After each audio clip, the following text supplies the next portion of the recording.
可是边道路的车些人到木有了早些的，像我们干的这类的，木最寂寞了，照年木寂寞了，这头路见的这头我呢这，叫要到还中这，你那比这个道这个的多，这对那也不一定能够是。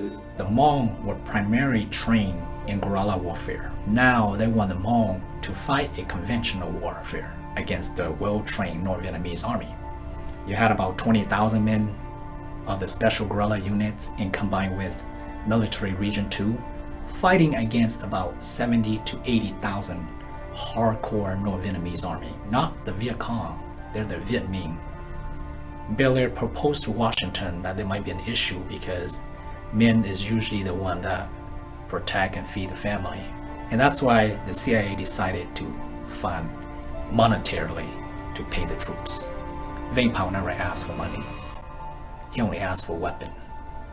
So as money became a factor, it also helped grow the special guerrilla units.